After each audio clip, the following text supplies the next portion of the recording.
I'm Jordan, And I'm Wyman. and you're watching Speedway Pulse Media.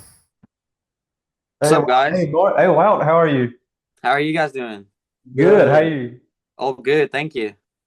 Yeah, we're very glad to announce that we have a sponsorship with you, and blessed to be able to do it. Yeah, I'm glad to have you guys on board. It's pretty cool. I like what you guys are doing, and glad I can help you guys out, and you guys can help me out. It's great. Works both ways, doesn't it?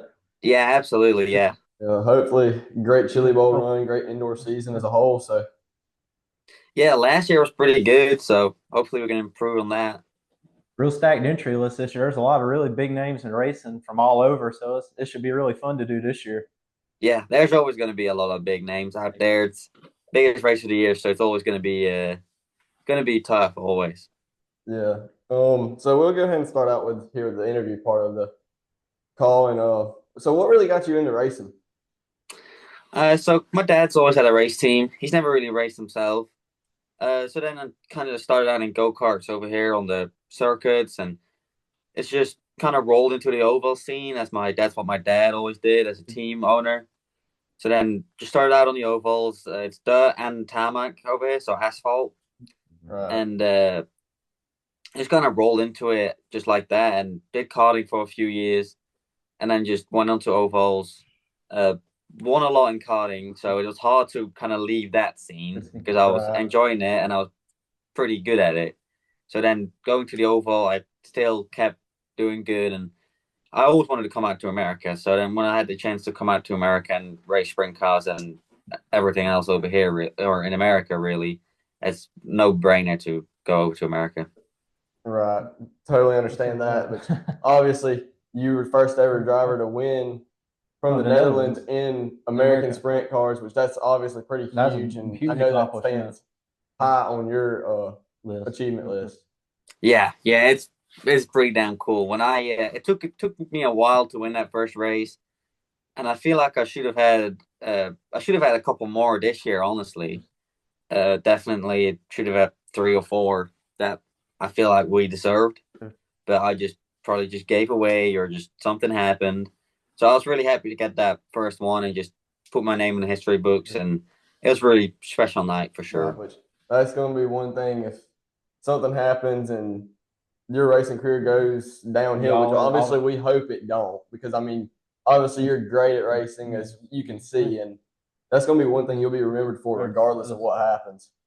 Yeah, it's cool to put your name in the history books and just kind of in the own little racing world, you are someone. So it's always cool. Yeah. Right. When you came over to America, did you know that was what you wanted to do, was the sprint car world and open wheel stuff, or did you want to just kind of dip your foot in a little bit of all of it and see what could happen? Yeah, so I always watch sprint cars, like the World of Outlaws and when the All Stars were still about. It's just something I love watching. So I used to stay up with the time difference. I used to stay up till 4 or 5, like 6 a.m. in the morning, just to watch sprint cars on the weekends if I wouldn't be racing myself.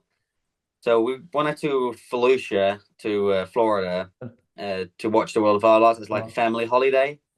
I went to Daytona to the NASCAR race and watched some late models as well. And I just started talking to some sprint car teams, just wondering what they're doing, just showing interest in the cars. So then, yeah, that's always kind of the route I've been wanting to go. But I also love late models. I would actually want to race a late model. They're pretty cool. They're really fun to watch. Man, that's the best racing. Yeah, we have a local track not too far from us, and the World of Outlaws. They just announced the late models are coming to us, Swainsboro Raceway. Don't know if you've heard of it or not, but it's probably about an hour down the road from us. Yeah, that's pretty cool. Yeah, the late models they look kind of funky with the rear axle and everything. But yeah. I would love to drive one someday. They look cool to drive. Right, which we got a track not far south of us, and then we got one a little bit further north of us, and they're all both about an hour apart from each other. Golden Isles and Swainsboro. We had High Limit come for the first time there this year. Right, we went and watched that. That was really good. A lot of great. Yeah, I saw that. At High Limit. I watched that Golden Isles race. That was a good race. Yeah, it was.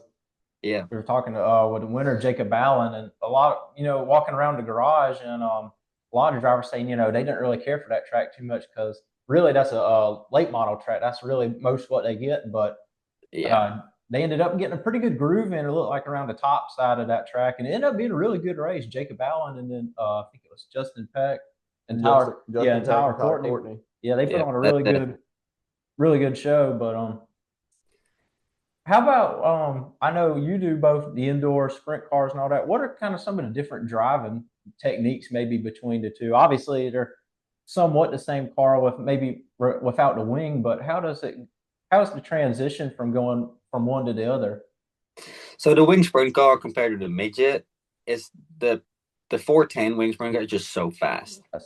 It is so incredibly fast. And with the wing, you're kind of leaning left, and you're kind of always going for that left rear drive. Okay.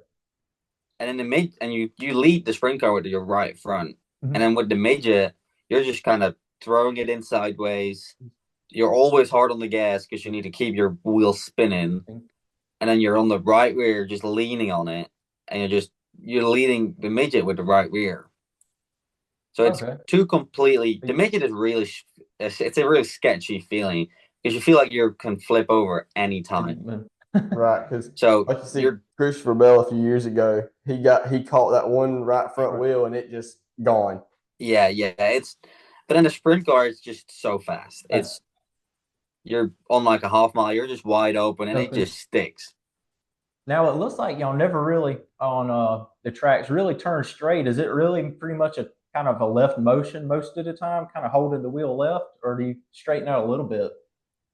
On the big tracks, you straighten out a little bit, but on the small tracks, you've got so much power. Our engines have got 980 horsepower, so it's a lot of horsepower to keep your wheel straight. Yeah, you're always kind of sawing on the wheel.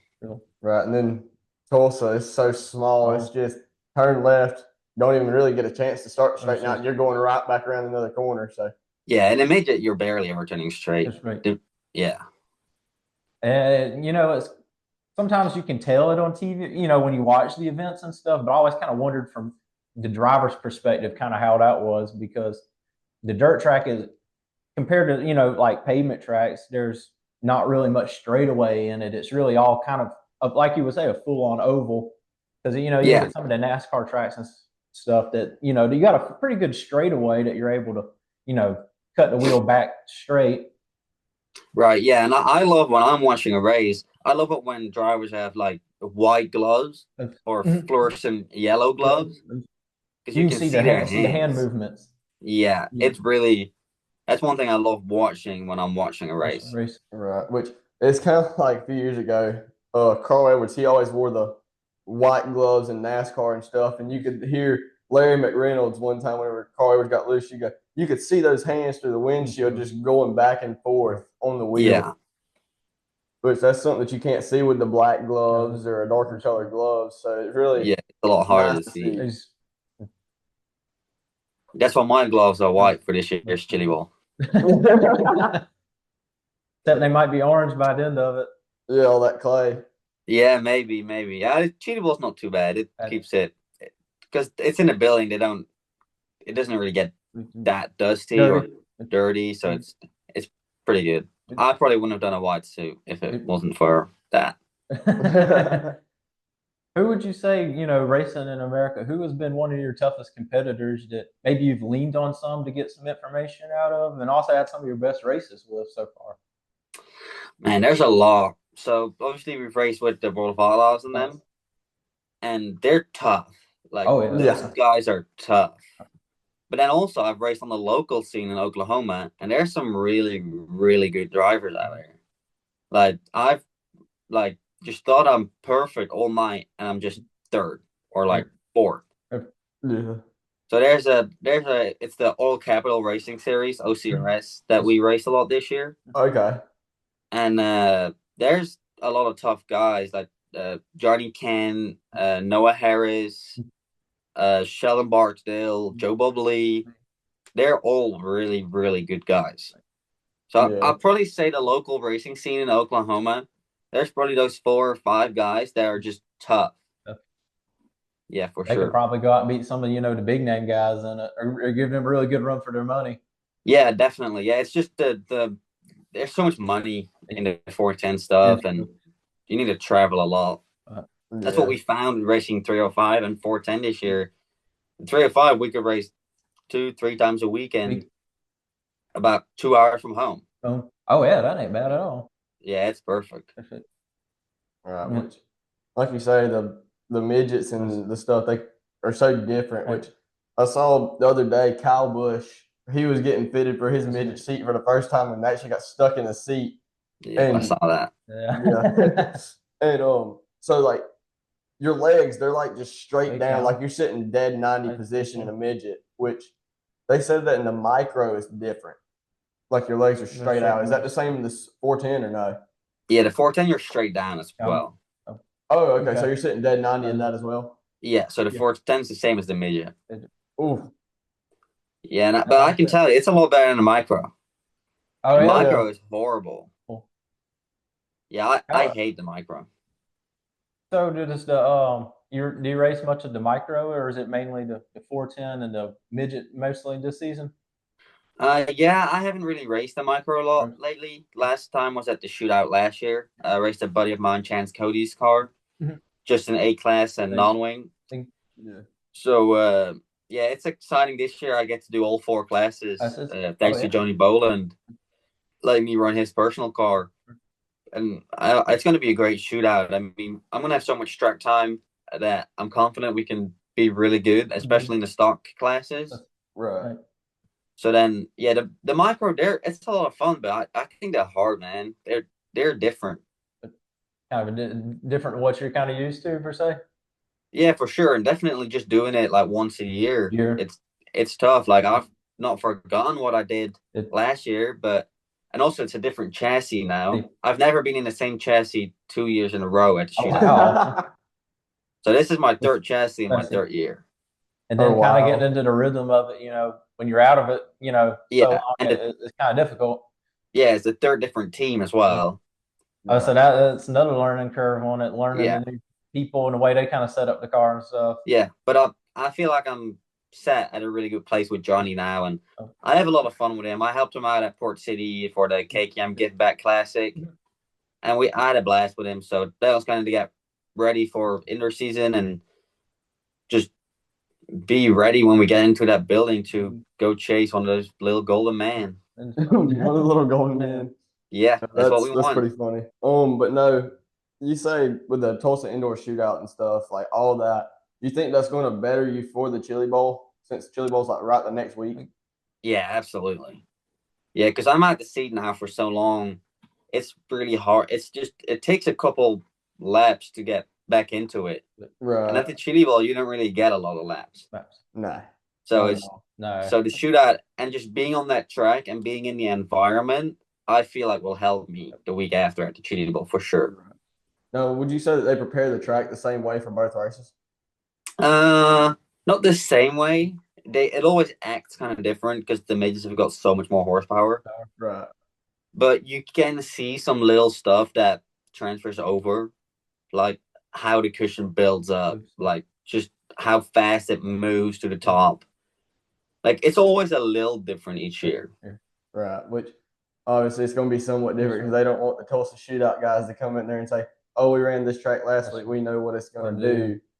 Yeah, it's always kind of similar from the shoot. Like I said, there's a little things that you can see that transfer over. But it's always going to be different with the midgets on there. Right.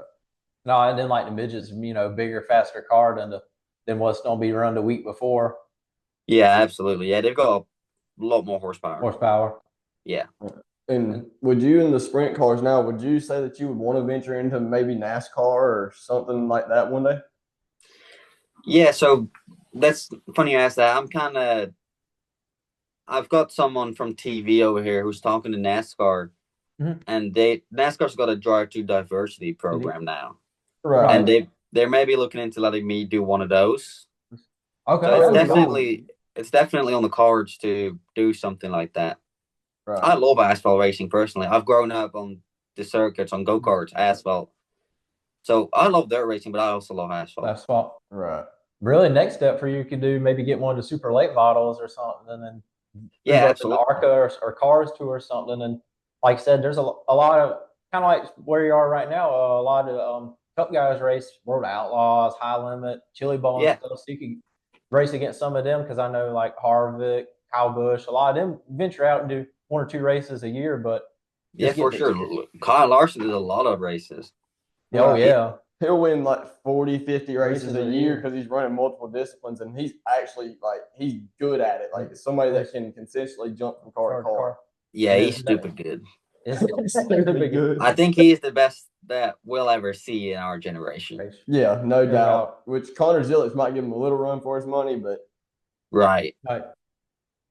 Yeah, I think Larson even said he's better than Verstappen, and I think really Verstappen's kind of set in what he wants to do, but Larson can jump in from one car to another and be consistently fast. I think you would put Larson in Verstappen's car within a few sessions, he would be within a few tenths of Verstappen easily. Yeah, I think so too.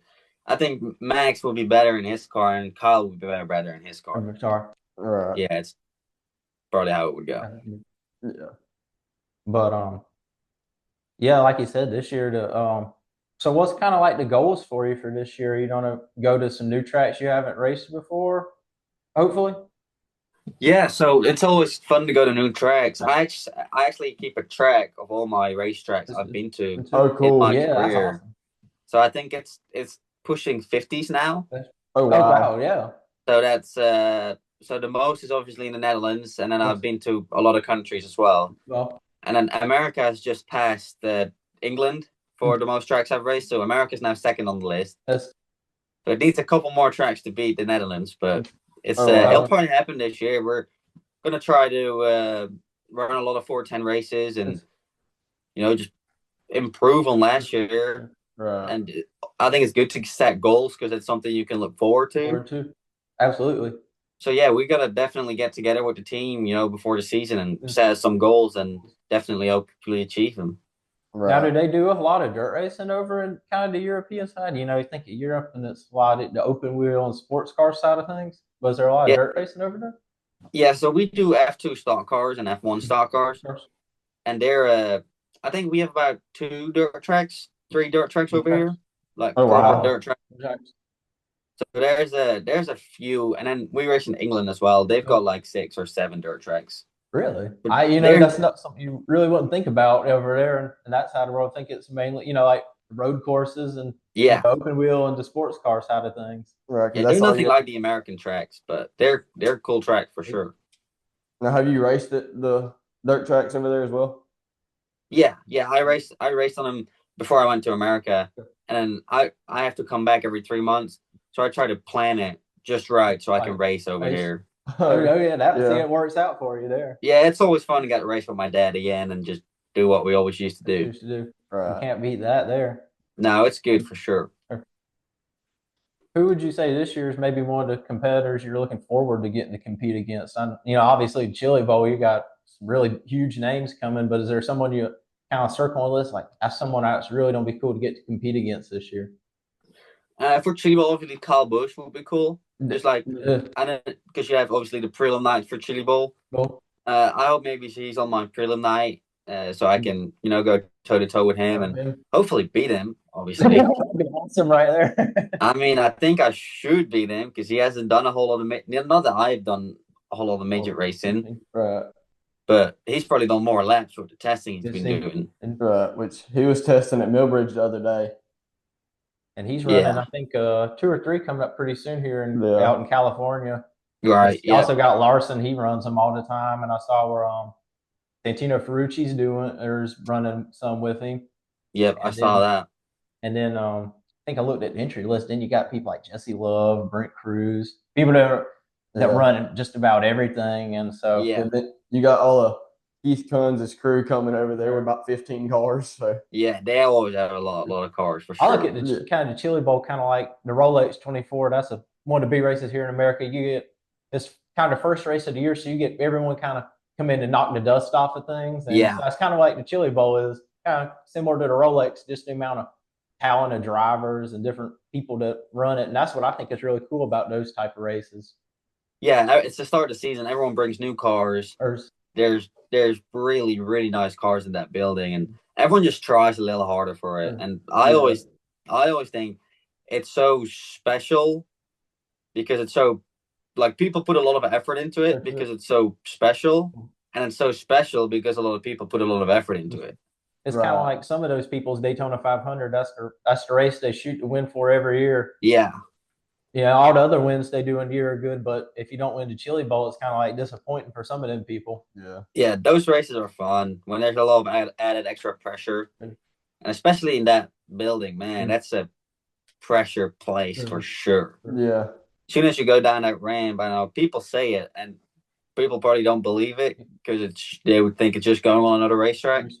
But you get on that ramp, and it's nerves going all through your body, and then once you hit the track, it's gone. Yeah, because it's like, oh, I'm actually here. I don't know what I'm doing.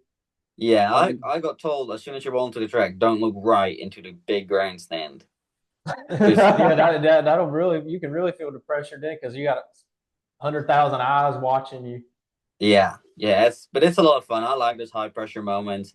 I feel like that's when I perform at my best. So. Right. And it's a week-long deal, so one night may not define your whole week, but in a way it also can, depending on what happens. Yeah, well, Chili Bowl, you only race one night of the week. Oh, it's only one night of the week? Okay. Yeah, so there's that many cars. We practice on Sunday, and then they split like the 300-400 cars, sum it up into 5 nights. Right. So you run a whole night on your prelim night, so just hot laps, heat race, qualifier, and then feature. And then wherever you finish in the feature, that determines where you go on Saturday. So the top 2 lock in, the next 5 go to the B, the next 5 go to the C, the next 5 go to the D, and so on. Okay, so only 10 cars lock in by Saturday. Yes. Yeah, only the top 2 is hard.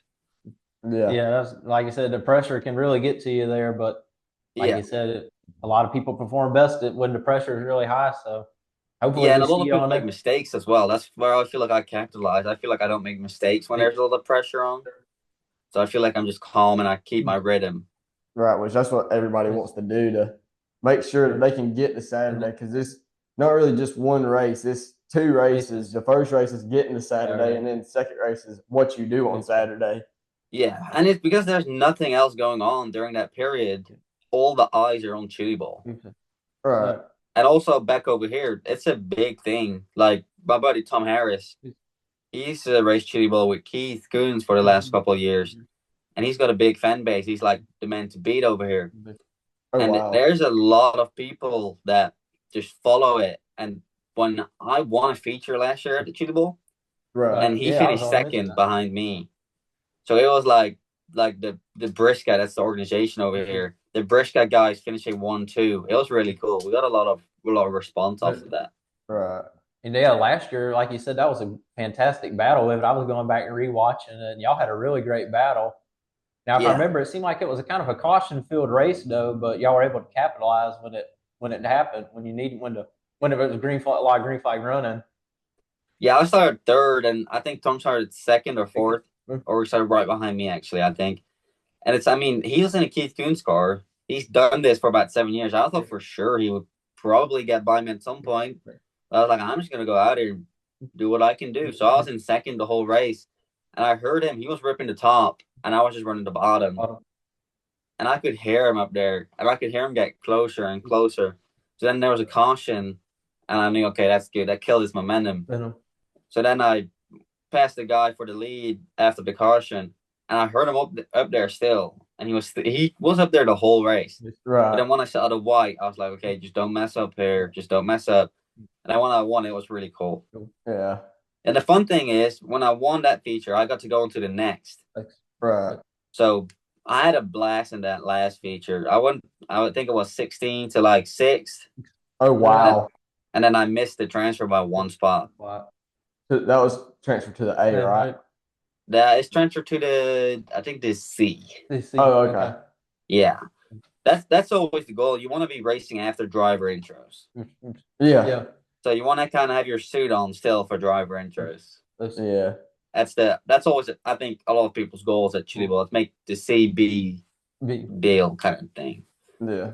it's a big race and there's a lot of cars in it. How hard is it kind of navigating the lap traffic in it? Obviously, you got the dirt flying in your face. How hard is that from your standpoint, navigating the slope? Maybe cars you having to pass that are off the lead lap or so. How does that kind of work?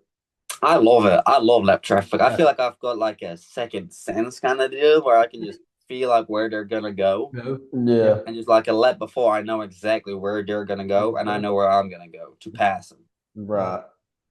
And I feel like a lot of people are really patient in lap traffic, but I feel like I'm not. Like their lap traffic, I gotta get past them real fast. Yeah. Yeah, and it's also you can gauge your lap traffic what the track's doing because if they're keeping up with you on a different line, you need to go there because you're obviously faster. But you obviously you can make more speed up, maybe trying what they're doing. Yeah. So if the track's not one lane on the bottom, I love lap traffic. Yeah, I was gonna become my other question. How what's maybe the preferred line, or is it kind of vary at the Chili Bowl, or is there kind of grip all over the track? Yeah, it's pretty much all over it. I love it when it gets to the top, but I also love the bottom. Like even in the sprint car, I'm a bottom feeder. I love just running as close to the infield tires as possible, or just left front on the berm, and just slow roll on the bottom when it's super slick. Yeah, that's definitely. I love to trunk the wing in the sprint car and just keep it playing in. Yeah. Which, I guess we can kind of wrap that part up, and then we can get our editor to edit this part out for the reveal of the car and everything. And yeah, for sure. The car is awesome. I can't wait to see that thing on the TV. Yeah, it's gonna be cool, man. It's gonna pop for sure. It's gonna really pop. The colors on it. That's gonna be one that it attracts a lot of eyes to look at it. I feel like. Yeah, it looks good. My guys at Spiff Run Designs, they do an awesome job. Right. They about let me do everything I want on the designs. Oh wow. And they put up with me being a really picky person on what I like. And it's the smallest things that I want different, and then they just do it for me. It's great. Yeah. Was there any maybe significance behind the paint scheme, or did you just kind of like the color, the scheme of it, kind of? Or? So I actually had a different idea at first, but I get about a different idea every day. Okay. Yeah, I know how that is. So I wish I could make about 2 midgets a week, and I probably would be fine. Yeah. But yeah, we settled on this. It's the colors of my the old kind of team colors of my dad, the green and orange. So it's kind of what we're known for back over here. So it's kind of like a tribute to your dad's team. Yeah, I wanted to use those colors, and the colors pop really well together. So and add some white in there to keep it fresh. Obviously, it's gonna look good on track. Yeah, like I said, it's gonna be one that definitely the TV camera's gonna probably, that's gonna keep a lot of attention to it. And even probably walking through the garage, people are gonna say, that's really sharp looking paint scheme you got right there on the car. Yeah, for sure. Then the obviously the suit and my helmet matches it. Everything matches, so it's gonna be the whole outfit's gonna be good. Right. Which obviously we can't wait to see it because for one, we got our logo in the car and everything. With it. So. Yeah, so that's gonna be really awesome to see. Yeah, it's gonna be cool for you guys to see your logo on track, and I'm happy to have you guys' logo on there. It looks great, I think. Yeah, it's gonna be super cool. It's gonna be a fun week for sure. Right, and we also would like to thank you guys for making us a new logo. Absolutely, thank y'all. Yeah, all good, man. I like my cars clean, and I ask a lot of guys if I can just make their logo just to suit the car. Really, I like it when the logos all fit together really well. Yeah, kind of all in sync to the car. Yeah, for sure. Which we love the logo ourselves. Yeah, it looks awesome. I mean, it looks amazing on the car and just like by itself in person. So right, that's good. I'm glad you guys like it. Yeah, definitely we'll have to get like some hats and stuff made, and we might send you one since we'll be on the car. Yeah, that's awesome. Well, we got some T-shirts coming, and I heard you guys are definitely going to be getting some of them. Oh yeah, absolutely. Yeah, absolutely, no doubt. Yeah, absolutely. And actually, it's funny. This isn't the first time for me to have my name on the car. Jordan Anderson that races. He's a team owner in NASCAR. When he first started his team, did a called it like Fueled by Fans or something. They were still fairly new team at the time, and you could pay. I think maybe like $100 or something. You get your name on the car and all that. So I was like, wow, that's really cool. I started with just having my name on the back of the car. Now me and Jordan got our actual, business on the car. So that's really cool. Kind of like doing up the steps, kind of moving on up. Yeah, that's awesome. Yeah, it's always that goal in life, obviously, to grow in whatever you're doing. Yeah. So it's really cool to see. Right. And, obviously, so I mean, we definitely want to do it long term with you because obviously this is going so great for us to begin with. Yeah. Yeah, we'd love to have it on the 410. Yeah, this 410 is going to be the next step. Yeah, absolutely. That's gonna be awesome. I would have never thought the first race we'd help sponsor. We figured it'd be local race or something. No, it's one of the biggest races in the United States, the Chili Bowl and Tulsa Shootout. People, you hear that race and people turn around like, oh yeah, we know exactly what that is. Yeah, it's those two races are really cool, and like I said, it's because there's nothing else going on at that time of year. It's all the attention is on those two races. Yeah, which Wyman, he was looking on Instagram and he saw your story and he sent it to me. He's like, "You want to see how much it's going to be to sponsor him?" I said, "I don't care how much it is. We're going to get our business on the car." Yeah, well, it really worked out how it did it because I think that's really brought a lot of attention to us lately since then. It's really helped do that. We've had so many likes go through. And last night it was kind of funny. We were just sitting there. Both of us were racing on Project Cars 2, the video game. And Akinorio Gata liked the sponsorship announcement post. And I told Wyman, I was like, Akinorio just liked our post. And he said, who? Said Akinorio Gata, and he could not believe it. Like, we were shocked. That's cool. Yeah, it's cool to see. Yeah, it is. Kind of reception I got the first race we did as a media was the Petite Le Mans last month, and we had cards and handed them out, and I flag marshal a lot of events, so sometimes for different track days you'll see a lot of the pro teams come to that. And I was talking with some of the United Autosport guys, and they were like, "Oh yeah, we saw those cars at Road Atlanta because, people pass them around, they see them, and we talked to a lot of different drivers and stuff, and we've had a few come back with us and stuff. And it sounds like for the Daytona 24 Hours, we're definitely gonna have a few. Right, which we're hoping we can get one with Colin Braun, which we've been in communication with him, and he's like, we got to go through the team to get it done. But once you can kind of get through that, it's pretty straightforward there. Right. Yeah, it's definitely cool to network with drivers and just talk to them, and a lot of drivers are really nice guys. Oh, absolutely. There's no doubt. That's one of the things I love about been covering a lot of IMSA lately. They've been having a lot of testing. Their drivers, just like an average person that just get to do a cool job on the side. Yeah, for sure. And they're also friendly because they realize without the fans and the flaggers, because the flaggers are all volunteers for IMSA and everything, SCCA membership. Yeah, that's been really fun getting to do that. It gives you a new perspective on the racing side of it. You're really close there, and this year's Petite that was a fun race to get the flag. Absolutely, I bet. We had a lot of big names there, and it's super fun. But the sports car racing's awesome though. Right. And then Wyman had a wreck at his corner too. So. Yeah, I actually had a few wrecks, but it keeps it interesting. It's all a part of racing. But he had the biggest one of the whole weekend there at his corner. Yeah. He said, "Did you see that wreck?" I said, "Yeah, I saw it." He goes, "That's at my corner." I was like, "No." Yeah, Road Atlanta is a huge track, so that's pretty awesome. But and that's the other thing. I just love racing in general. So anyway, I can get to be involved in it. I raise my hand at every opportunity. Right. And that was kind of how it started with me. I always watched it growing up. My family's always loved it. And then when the opportunity came to volunteer and work races, I said, "Well, why not give it a try? Get to go to more races and stuff." And it really flourished. And my goal ultimately one day is to get to flag Le Mans. That's probably my ultimate goal. Either whether I go to it or flag it, that's probably the top of the list though. Wyman says he always grew up watching racing. My dad, he actually used to race dirt go-karts, and I actually got into it for a little bit. And then just me being a senior in high school really didn't have time to continue doing it. So But it was really fun nonetheless. So yeah, sounded like a blast. Yeah, and that's kind of where we all start. I've had a little bit of go-kart experience. It didn't fruition a whole lot though, but I understand, you know, from where you come from, where drivers come from, I understand what they mean when they talk about it, because a lot of go-karts, not all go-karts drive similar, but yeah, the motion and stuff, a lot of it is similar. So Right. I understand a lot of that.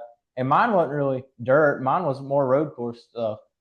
right. I never made it like up the SCUSA or anything though. But Yeah. but I know kind of how you would want to set it up and what they mean when different cushion or different lines and stuff. So I understand that side of it. Right. The dirt Right. go-karts, it's you run the inside line or get shoveled to the back. So that's it. Yeah, I've seen some of it. Yeah, it's so fun to watch, especially the Maxxis go-kart racing and stuff. That's the one that I used to race in, and they're so fun. Yeah, they got Kart Week coming up at Daytona here. Yeah, Kart Week at Daytona. Right. They just had the Vegas Nationals last week, and I watched some of that, and that was some really great racing. Yeah, they had it in Maxxis Nationals. That was really good. Chase Williamson won our Maxxis champion of champions. So right. Which sounds fun. Yeah, it does. All right. Well, we sure thank you for the sponsorship, no doubt. And thank you for your time coming on and doing this little interview with us. It's been had a lot of fun getting to talk some racing and stuff with you. Yeah, thank you guys for having me on. I'm excited for this end of season and just glad to have you guys on board. Oh, absolutely. We're excited to be on with you. It's going to be a lot of fun, and we hope to see number 48 in Victory Lane for 2 races. Yeah, for sure. We're going to try, man. We're going to give it our best shot. All right. Sounds good. Wow. Thank you again. Thank you, Wout. Absolutely. Thank you, guys. Thanks. See ya.